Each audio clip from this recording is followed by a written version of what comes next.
अस्सलाम वालेकुम नाज़रीन, मैं हूं मोहम्मद शाहज़ेब अली और आज मैं आप लोगों के लिए लेके आया हूँ बहुत ही मज़ेदार घर में मैंगो डिज़र्ट बनाने की रेसिपी।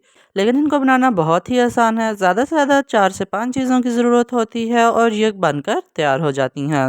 तो चलिए देखते हैं इनको किस तरह बनाते हैं। बिस्मिल्लाहिर्रहमानिर्रहीम। इसको बनाने के लिए सबसे पहले 1 लीटर क्रीम वाले ताज़े दूध की ज़रूरत है, जिसको अच्छे तरीके से गर्म कर लेना है।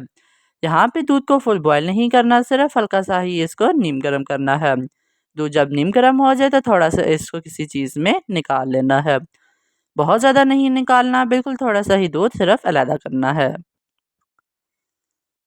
थोड़ा सा दूध अलग करने के बाद बाकी जो दूध बच जाएगा उसके अंदर 1 कप चीनी और 3 सब्ज़ इलायचियाँ शामिल कर देनी है। इलायचियों को इसके अंदर खोल के डालना है ताकि बेहतरीन सी इसके अंदर खुशबू आ जाए। अब अच्छे तरीके से इसको इसके अंदर मिक्स करते हुए पकाना है ताकि चीनी सारी इसमें मिक्स हो जाए। चीनी जब तक दूध के अंदर मिक्स हो रही है तब तक बाकी दूध के अंदर कुछ कस्टर्ड पाउडर डाल के इसको मिक्स कर लेंगे। ये यहाँ पे मैंगो कस्टर्ड पाउडर का हम इस्तेमाल कर रहे हैं क्योंकि हम यहाँ पे मैंगो डेजर्ट तैयार करेंगे। अच्छे तरीके से इसको मिक्स कर लेना है। नीम गर्म दूध का इस्तेमाल इसलिए किया है, इसमें अच्छे तरीके से कस्टर्ड पाउडर मिक्स हो जाता है। कस्टर्ड पाउडर दूध में मिक्स करने के बाद इसको सारे जो बाकी दूध है उसके अंदर डाल देना है। कस्टर्ड वाला दूध डालते हुए इस बात का ध्यान रखना है कि चमचा मुसलसल हिलाते रहना है, नहीं तो इसके अंदर मोटी नीचे गुठलियाँ बन जाएंगी और कस्टर्ड बिल्कुल भी सही नहीं बनेगा। यहाँ पे फ्लेम को भी बहुत ज़्यादा हाई नहीं रखना, इसकी वजह से भी कस्टर्ड ख़राब हो जाता है। अब आप लोगों ने यहाँ पे मीडियम लो फ्लेम पर इसको 2 से 3 मिनट के लिए अच्छे तरीके से पका लेना है ताकि ये बेहतरीन तरीके से थिक हो जाए। जैसे ही ये थिक होने लग जाए और इसके अंदर हल्का सा बॉयल आ जाए तो नीचे से फ्लेम को बंद कर देना है और इसको ठंडा होने के लिए रख देना है। यहाँ पे अब आप देख सकते हैं कि ये अच्छे तरीके से तैयार हो चुका है। इसके अंदर बॉयल भी आ गया है और ये फुल थिक भी हो चुका है। अब इसको तब तक ठंडा होने के लिए रख देना है जब तक इसके ऊपर एक लेयर नहीं बन जाती। जब तक कस्टर्ड ठंडा हो रहा है तब तक हमने कुछ मैंगोज़ का इस्तेमाल करना है, जिनके ऊपर से सबसे पहले तो अच्छे तरीके से बिल्कुल ध्यान से छिलका उतार लेना है। इसी छिलके को इस तरह उतारना है कि बहुत ज़्यादा मैंगो ज़ाया ना हो। लोग इस तरह करते हैं कि जल्दी में जब छिलका उतारते हैं तो इस तरह करके बहुत ज़्यादा इसके ऊपर से पीसेस उतार देते हैं। इसकी वजह से मैंगो बिल्कुल थोड़ा सा रह जाता है और बाद में इसकी कटिंग भी सही नहीं होती। यहाँ पे अब आप देख सकते हैं मैंगो के ऊपर से छिलका सारा उतार लिया है। इसके ऊपर से छिलका उतारने के बाद इसके अंदर कुछ कट्स लगाने हैं।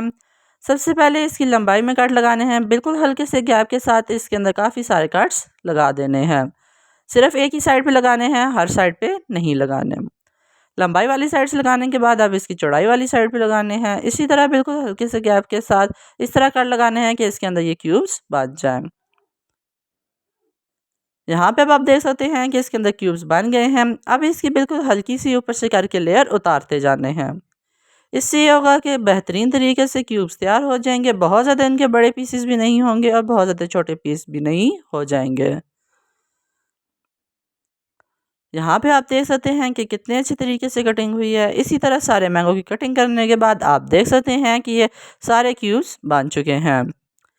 इसके बाद हमें कुछ फ्रूट केक की भी ज़रूरत है। ये नॉर्मल आपको किसी भी बेकरी से मिल जाएगा। ये सारा कुछ करने के बाद ये कस्टर्ड भी ठंडा हो गया है। इसके ऊपर एक लेयर भी बन गई है। जब इस तरह की लेयर बन जाए तो इसको एक दफ़ा फिर से मिक्स कर लेना है और जिस चीज़ में डेज़र्ट को तैयार करना है उसमें इसको डाल देना है। यहाँ पे इसको एक हम लोग बाउल में ट्रांसफ़र करेंगे। बहुत ज़्यादा इसके अंदर नहीं डाल देना, बिल्कुल हल्की सी ही लेयर इसके अंदर कस्टर्ड की डालनी है। कस्टर्ड डालने के बाद इसके ऊपर जो फ्रूट केक पहले तैयार किया था वो इसके ऊपर रख देना है। उसके स्लाइसिस की मदद से इसके ऊपर एक लेयर लगा देनी है। इस तरह फ्रूट केक के स्लाइसिस रखने के बाद फिर से ऊपर सारा जो कस्टर्ड है वो डाल देना है। कस्टर्ड सारा डालने के बाद इसकी टॉपिंग करनी है। टॉपिंग करने के लिए जो पहले मैंगो काट के रखे थे उनका इस्तेमाल करेंगे। मैंगो इस तरह डालने हैं कि इसकी जो बिल्कुल कॉर्नर है उनके ऊपर फुल इसके लेयरिंग कर देनी है। बहुत ज़्यादा मैंगोज़ इसके अंदर नहीं डाल देने, बिल्कुल हल्की सी इसकी एक लेयर लगा देनी है। अब मैंगो क्यूब की लेयर के साथ फ्रूट केक की भी एक लेयर लगा देनी है। फ्रूट केक को छोटे टुकड़ों में काट लिया था, बहुत ज़्यादा बड़े से टुकड़े नहीं डालने। फ्रूट केक से लेयरिंग करने के बाद बाकी जो जगह बच जाएगी उसके अंदर भी बाकी सारे मैंगो क्यूब्स डाल देने हैं और इस जगह पे ये मैंगो डेजर्ट तैयार हो चुकी है। आप देख सकते हैं कि कितनी आसानी से ये तैयार हुई है और इसकी कितनी अच्छी लुक आई है। तो उम्मीद करता हूँ कि आपको मैंगो डेजर्ट की रेसिपी पसंद है। अगर आपको पसंद है तो आप इसको लाइक करें, शेयर करें, नीचे कमेंट बॉक्स में बताएं कि रेसिपी किस तरह की बनी। तो मिलते हैं आपसे अगली एक मज़ेदार सी वीडियो में, तब तक के लिए अल्लाह हाफिज़।